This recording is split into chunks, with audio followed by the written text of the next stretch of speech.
Chad Brendel from BearcatJournal.com has been a part of our show since the news started to develop back in the fall of 2021 about the Big 12 and the incoming four.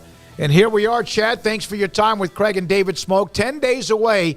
We had Greg Wrubell, who covers Brigham Young, on earlier today, and they're having like a countdown deal every day. And also, there's a huge kind of like get-together party on the 30th, a Friday of next week before July the 1st. Is Cincinnati even having anything remotely like that? Yeah, so they're doing a couple different events. It's funny, they wanted to go big on the 1st, but there's a Taylor Swift show at the Bengal Stadium, and it's going to be a chaos. It's going to be an absolute madhouse. So they were like, we're probably going to have to back that off. Understandable. There's no messing with Taylor Swift. Understandable. Not right now. Yeah, absolutely. Chad, just what would you kind of describe the excitement level as? I mean, I know we've checked in with you from time to time, but knowing that, hey, here in a month, there's going to be, or less than a month, Big 12 Media Days, and Cincinnati's not just going to be visiting like last year. They're going to be there and representing, and players walking around and all of that. Just what's kind of the feel heading into this, unknown of Big 12 football? There's definitely a lot of excitement. I think it's a little different than maybe I expected, and I think that's just because Luke Fickell's gone. Mm-hmm. And there's a lot of unknown around the football program. I mean, they're basically going to have an entirely new offense. Like pretty much every position is going to be an unknown on offense. And they think they've got enough to be really good on defense, but still you're implementing a new system. It's a lot different than the one that they had ran previously. So I think there is still a lot of excitement, but I think everybody's kind of looking around and going, we don't really know what we have right now. Like we're not sure what it's playing poker blind, right? Where you're looking around, you're trying to get a read on the table, and everybody's betting, but you haven't seen your cards yet. Right. So I think there's some cautiously optimistic is where I would say. Well, if Luke Fickell was still here, I think everybody would be chomping at the bit, right? And with that being said, how much does that change perhaps the expectation or the expectations for 2023? For fans, I don't think it changes much. I think they still expect to win at a pretty high clip. I think, if you're being realistic, and this is kind of what's hard for me to gauge.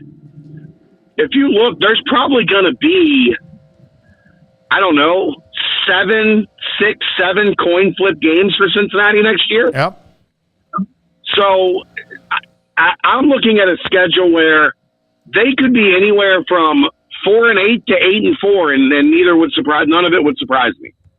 So that's what's hard to get a read on when there can be that much variance in, having a great season, or everybody going, did John Cunningham hire the wrong football coach?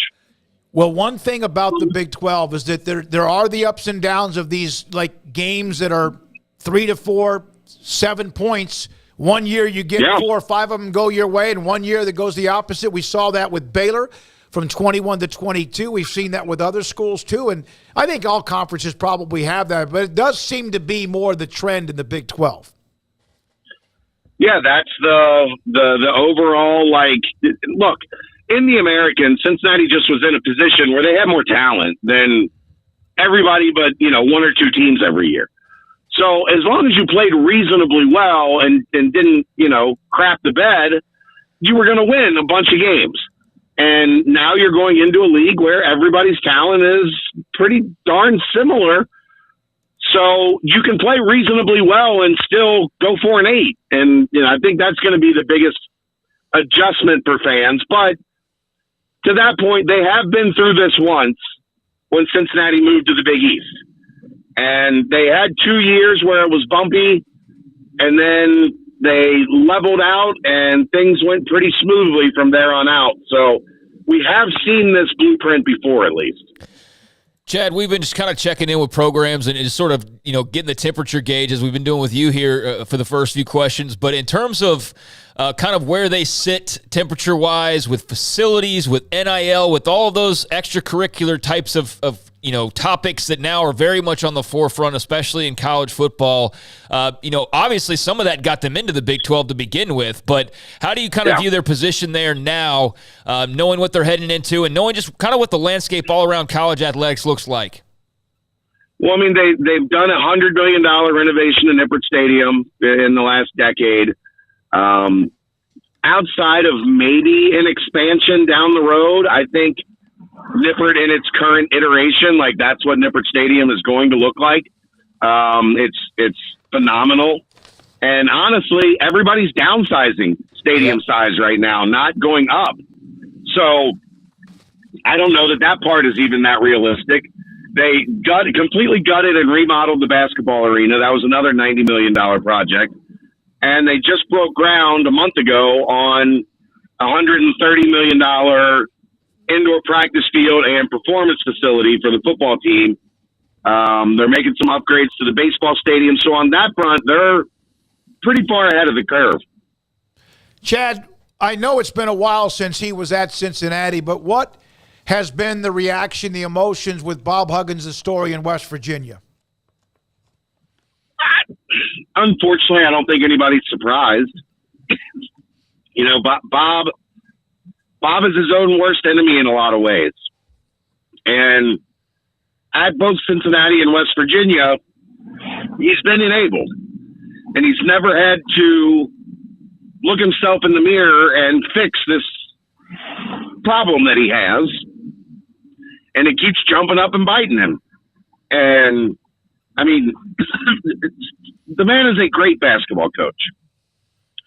But under no circumstance, ever, should you put yourself in a position to be as drunk as he was behind the wheel of a car? I mean, 0.21 is college kids drinking the original Four Loko. Like, what are we doing? Right.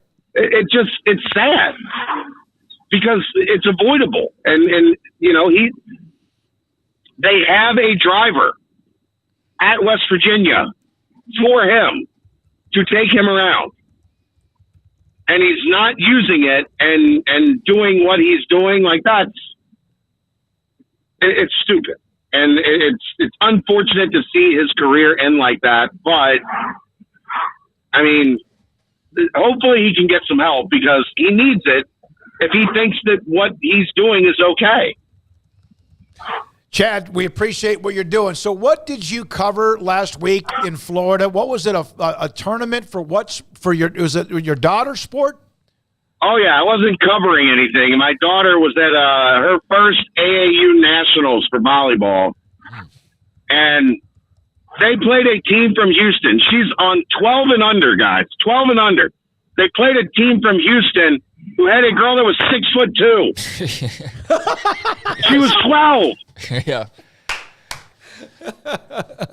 And I'm talking to one of the dads on their team. He had an 11-year-old on the team. She was 5'10", and he's got a 14-year-old daughter that's 6'3". Oh, man. Like, what do you guys got in the water down there? Yeah. Everything's bigger in Texas. Yeah. I think every now I'm not saying Little League, but every youth league or even select ball, whatever sport, has those teams that push the envelope and end up like ruining it for everybody else. Well, but they were legit. Like, I saw the girl that was 6'2". Her dad was 7 foot, and her 16-year-old brother was 6'10". Yeah, I was like, that checks out. Yep, that does. Yeah, you can't even be mad about that. No. You're like, they're just growing a 6'2", 12-year-old over there. Absolutely, absolutely. Chad, look forward to it. Will we see you in Arlington?